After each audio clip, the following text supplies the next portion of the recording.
श्री इमरान प्रतापगढ़ी जी। धन्यवाद सभापति महोदय। हम ही को कातिल कहेगी दुनिया, हमारा ही कत्लेआम होगा। हम ही कुएं खोदते फिरेंगे, हम ही पे पानी हराम होगा। सभापति महोदय, सन 1947 में दिल्ली की जामा मस्जिद की तारीखी सीढ़ियों पर खड़े होकर के भारत रत्न मौलाना अबुल कलाम आजाद साहब ने कहा था कि मुसलमानों कहां जा रहे हो, यह है तुम्हारा मुल्क, यहां तुम्हारे आबाओ अजदाद की कब्रें हैं। उस वक्त मौलाना आजाद की ये सदाएं सुन करके लोगों ने अपने सरों की गठरियां उतार करके रख दी थी। आज उसी दिल्ली में मौजूद देश की संसद में एक बिल आया है जो हमसे उसी जामा मस्जिद की सीढ़ियों के सबूत मांगेगा, जो उन्हीं सीढ़ियों के पास अपनी कब्र में सोए हुए मौलाना आजाद को फिर से कब्र से सदा देनी पड़ेगी कि ये जो कब्र है वो मेरी कब्र है, ये किसी सरकार की जागीर नहीं है। सभापति महोदय, मैं जहां खड़ा हूं इसी संसद भवन के सामने सड़क के उस पार अपनी कब्र में सोए हुए भारत के पूर्व राष्ट्रपति फखरुद्दीन अली अहमद की कब्र है। शायद अब उस कब्र से भी सदाएं आए कि ये कब्र मेरी कब्र है, ये सरकार की जागीर नहीं है। सभापति महोदय, मैं वक्फ कानूनों में किए जा रहे संविधान विरोधी बदलावों के खिलाफ बोलने के लिए खड़ा हुआ हूं। संविधान का आर्टिकल 14 हो, 29 हो, 30 हो, चीख चीख कर कहता है कि देश में सब बराबर के हकदार हैं। आर्टिकल 26 कहता है कि सबको अपने अपने मजहबी कामों के लिए मंदिर, मस्जिद, गिरजाघर, गुरुद्वारों का निर्माण करने का हक है और उसका रखरखाव का भी हक है। लेकिन डॉक्टर बाबा साहब अंबेडकर के संविधान को हर दिन कुचलने वाली ये सरकार देश के मुसलमानों से नफरत में इतनी अंधी हो गई है कि खुलेआम देश की संसद में देश सरकार के माइनॉरिटी मिनिस्टर साहब और होम मिनिस्टर साहब झूठ बोलते हैं और देश को गुमराह करते हैं, झूठ शब्द असत्य बोलते हैं। सरकार ने इस बिल का नाम उम्मीद रखा है। मंत्री जी कल से इसे देश के मुसलमानों के लिए नई उम्मीद बता रहे हैं। नहीं मंत्री जी, न तो ये बिल मुसलमानों के लिए नई उम्मीद है और न ही उम्मीद की नई किरण। सभापति महोदय, भाजपा ने पूरे देश में वक्फ के नाम पर कई सारे झूठ फैलाए हैं। आइए आज उनकी सच्चाई पर बात करते हैं। वक्फ ट्रिब्यूनल को ऐसे बताया जाता है जैसे वक्फ ट्रिब्यूनल कोई मजहबी खाप पंचायत हो। सभापति महोदय, जबकि सच्चाई यह है कि वक्फ ट्रिब्यूनल भी तो सरकारी न्यायिक विभाग है जिसमें सरकार द्वारा नियुक्त जज होते हैं, जिसमें प्रशासनिक अधिकारी होते हैं, कहीं ऊपर से थोड़ी आ गए। सभापति महोदय, देश के गृह मंत्री जी ने इसी सदन में कहा कि वक्फ ट्रिब्यूनल के फैसले के खिलाफ कोई कोर्ट नहीं जा सकता, जबकि सच यह है कि वक्फ एक्ट 1995 की धारा 83(9) के तहत हाई कोर्ट वक्फ ट्रिब्यूनल के फैसले की न सिर्फ समीक्षा कर सकता है बल्कि उसे बदल भी सकता है। सच तो यह है कि वक्फ बोर्ड खुद अपनी जमीनों के लिए कई सारी कोर्ट में मुकदमे लड़ रहा है। सभापति महोदय, दिल्ली की जिन 123 संपत्तियों को लेकर कल माइनॉरिटी मिनिस्टर, होम मिनिस्टर साहब और अभी आदरणीय नेता सदन बात कर रहे थे, आइए उनकी सच्चाइयों पे भी बात करते हैं। 1911 में जब अंग्रेजी हुकूमत ने कोलकाता के बजाय दिल्ली को राजधानी बनाने का फैसला किया तो रायसीना हिल्स के चारों तरफ जो मुसलमानों की ढेर सारी जमीनें थी उनको एक्वायर किया गया और लुटियन को इसकी तामीर की जिम्मेदारी सौंपी गई। सेंट्रल विस्टा की तरह लुटियन जोन का मेगा प्लान तैयार हुआ, लेकिन उस वक्त के मुसलमानों ने उस वक्त की अंग्रेजी हुकूमत से अपनी इबादत गाहों को बचाने के लिए लड़ाई लड़ी। मामला ब्रिटिश गवर्नमेंट तक पहुंचा। तब यह तय हुआ कि वो जो धार्मिक स्थल हैं उन्हें जस का तस रहने दिया जाएगा। इंडिया गेट के बगल वाली मस्जिद हो, जाप्तागंज, सुनहरी बाग मस्जिद हो, पार्लियामेंट रोड वाली मस्जिद हो, ऐसी 123 संपत्तियों के मैनेजमेंट के लिए 1913 में मुसलमान वक्फ वैलिडेशन एक्ट बना और उसके बाद एक नया शहर बसाया गया जिसे लुटियंस जोन का नाम दिया गया। फिर 1943-45 के बीच एक और समझौता हुआ आजादी से पहले उसके तहत काफी सारी वक्फ जायदादों को सुन्नी मजलिस औकाफ बनाकर उसके अंडर किया गया ताकि उसकी देखरेख की जा सके। गृह मंत्री जी 2 दिन से सदन में जो बात कह रहे हैं वो दरअसल 123 संपत्तियां उसी सुन्नी मजलिस औकाफ के तहत आती है। सभापति महोदय, आजाद भारत आजाद हुआ। आजादी के बाद भारत में 1954 में वक्फ एक्ट लागू हुआ, जिसकी धारा 9 के तहत 1964 में केंद्रीय वक्फ काउंसिल का गठन हुआ। दिल्ली की वही 123 प्रॉपर्टीज को 1970 में सर्वे गजट करके गजट नोटिफाई किया गया। इसके निपटारे के लिए पूर्व प्रधानमंत्री इंदिरा जी के द्वारा 1974 में एक बर्नी कमेटी बनाई गई। बर्नी कमेटी ने 1976 में इन 123 संपत्तियों को दिल्ली वक्फ बोर्ड की संपत्ति होने की रिपोर्ट सौंपी। उस रिपोर्ट के आधार पर 1984 में कांग्रेस सरकार ने उन 123 प्रॉपर्टीज को दिल्ली वक्फ बोर्ड को सौंपने का फैसला किया, जिसके खिलाफ विश्व हिंदू परिषद कोर्ट गई। मामला 2011 तक पेंडिंग रहा। फिर 2011 में कोर्ट ने सरकार को आदेशित किया कि इसका निपटारा करो। तब 2013 में तत्कालीन यूपीए सरकार ने दिल्ली की उन्हीं 123 जायदादों को बर्नी कमेटी की सिफारिशों के मुताबिक वक्फ बोर्ड के हवाले किया। यही वो प्रॉपर्टीज हैं जिनके नाम से गृह मंत्री जी कल से कांग्रेस को कोस रहे हैं। फिर आई 2014 में भाजपा की सरकार, जो तब से इन जमीनों को हड़पने की साजिश कर रही है।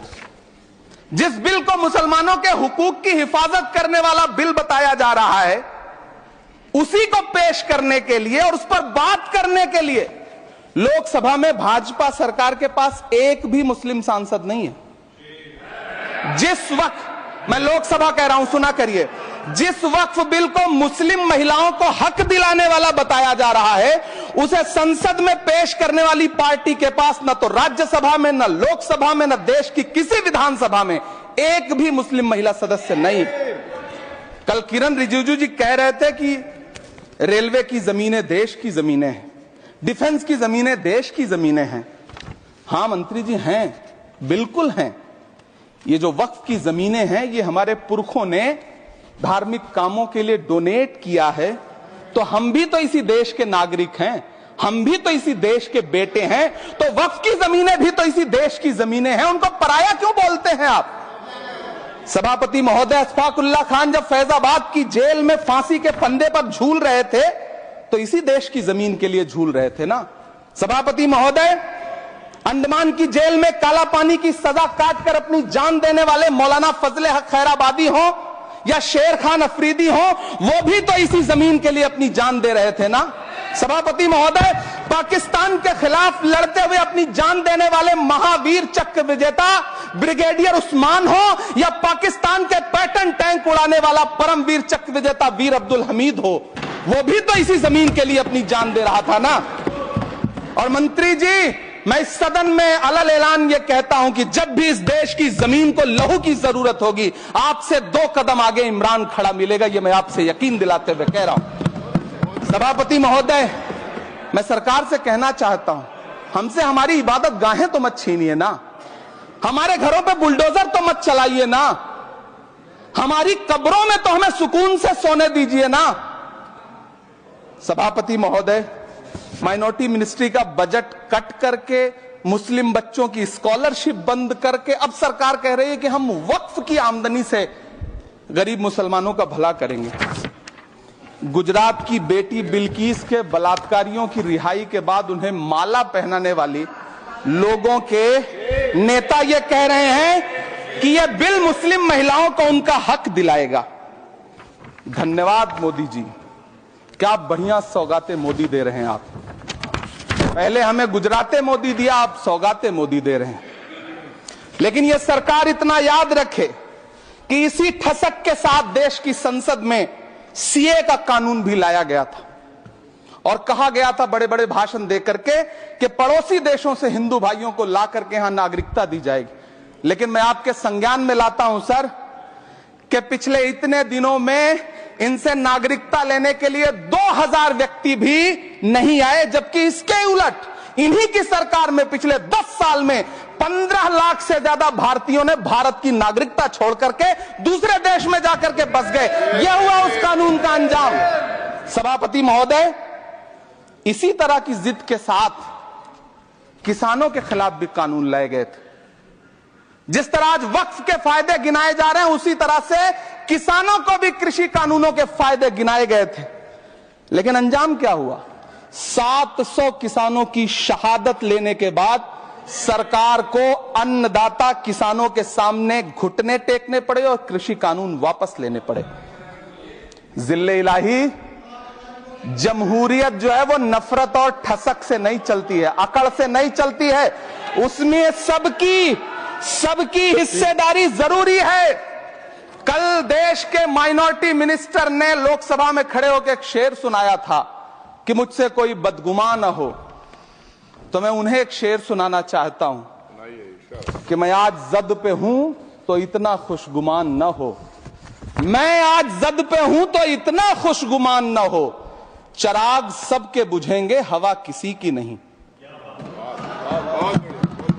नीतीश कुमार जी हो, चंद्रबाबू नायडू जी हो, चिराग पासवान जी हो, जयंत चौधरी जी हो, देवे गौड़ा जी हो, जीतन राम मांझी जी हो, सबको समझना पड़ेगा कि जब जंगल में आग लगती है तो न वो बरगद बचते हैं जो हवा को आंधी में तब्दील करते हैं, न वो बांस बचते हैं जो आपसी रगड़ से चिंगारी पैदा करते हैं। सभापति महोदय, जब देश को मनमोहन सिंह साहब जैसा काबिल प्रधानमंत्री मिलता है तो देश को आरटीआई जैसा एक्ट मिलता है, सेज जैसा एक्ट मिलता है, मनरेगा जैसा एक्ट मिलता है, लिबरलाइजेशन मिलता है, राइट टू एजुकेशन मिलता है, नेशनल फूड सिक्योरिटी एक्ट मिलता है। लेकिन जब देश को सौगातें मोदी मिलती है तो क्या मिलता है? सीए मिलता है, फॉर्म्स लॉ मिलता है, आर्टिकल 370 मिलता है, इलेक्टोरल बॉन्ड जैसा एक्ट मिलता है और वक्फ अमेंडमेंट एक्ट जैसे बिल देश को मिलते हैं। मुझे तो अपने हमवतन भाइयों से पूछना है कि आपको अपने बच्चों की तरक्की, खुशहाली और नौकरी की दरकार है या फिर मुसलमानों की दान की गई जमीनों को लूट कर धन्ना सेठों को देने की साजिश करने वाले कानून की? सभापति महोदय, यह सरकार रात के 3 बजे तक पूरे देश को जगा करके संसद में अपने ही नागरिकों को नीचा दिखाने के लिए वक्फ बिल ला रही थी, तो उधर रात के 1:30 बजे अमेरिका हम पर 26% टैरिफ लगा रहा था। सरकार की प्राथमिकताएं देश को पता। सभापति महोदय, मैं बहुत भावुक हूं आज, और मुझे अच्छा लगा कि आदरणीय नेता सदन जगत प्रकाश नड्डा जी ने बहुत अच्छी बातें भी की, मन से बातें की। क्योंकि उनके नाम में प्रकाश जुड़ा है तो मैं उनमें हमेशा एक रोशनी की किरण देखता हूं। मैं उनके सामने बहुत अदब से यह बात कहना चाहता हूं कि चिरागों के सफर में दबदबा हो आंधियों का तो फिर अंजाम जुल्मत के सिवा कुछ भी नहीं होगा।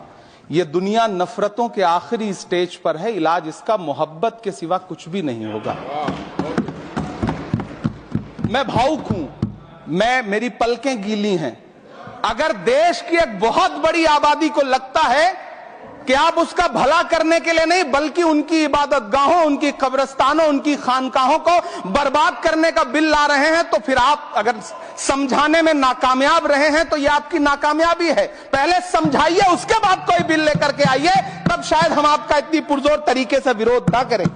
लेकिन सभापति महोदय, मैं अंत में सिर्फ इतना कहना चाहता हूं कि इस बिल में जो भी पॉइंट्स दिए गए हैं, बॉम्सी पोर्टल देख लीजिए, सरकार का झूठ आपको पकड़ में आ जाएगा। हम डरे नहीं हैं, हम सिर्फ सरकार से अपील कर रहे हैं कि हमें अपना समझिए।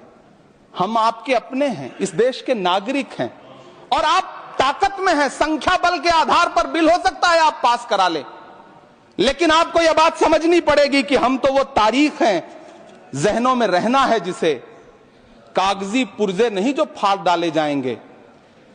जिस जमी पर मैं खड़ा हूं यह मेरी पहचान है। आप आंधी हैं तो क्या मुझको उड़ा ले जाएंगे? आपको यह बात समझनी पड़ेगी। आपको अगर इतना विपक्ष की तरफ से पहले जेपीसी में इतने सारे पॉइंट्स आए और उसके बाद कल से लोकसभा में और राज्यसभा में सुझाव आप सुनने को तैयार नहीं है, लोगों की शंका को दूर करने के बारे में आप बिल्कुल सोच नहीं रहे, बस आप कह रहे हैं यह बिल उम्मीद की नई किरण है। नहीं साहब, इसे भले किरण जी लेके आए हैं, लेकिन ये उम्मीद की नहीं बल्कि नाउम्मीदी की किरण है। और इस देश की एक बहुत बड़ी आबादी इस बात से खदशे में है, शक में है कि आप सीधे उनकी जमीनों को लूट करके धन्ना सेठों को बेचना चाहते हैं। मेरी अब भी आपसे अपील है कि इस बिल को वापस लीजिए। यह बिल कहीं से आपके अपने नागरिकों के लिए अच्छा नहीं है। यह बिल सिर्फ इस देश के मुसलमानों को नीचा दिखाने का और अपने एक ऐसे मतदाता वर्ग को खुश करने का बिल है जिनको इस बिल के पास हो जाने से कुछ मिलेगा भी नहीं। लेकिन आप एक नैरेटिव देना चाहते हैं, एक मैसेज देना चाहते हैं। मेरी आपसे अपील है कि कृपया ये जो सबका साथ सबका विकास का नारा है, इस नारे को रत्ती भर तो चरित्रार्थ कर दीजिए। बहुत बहुत धन्यवाद।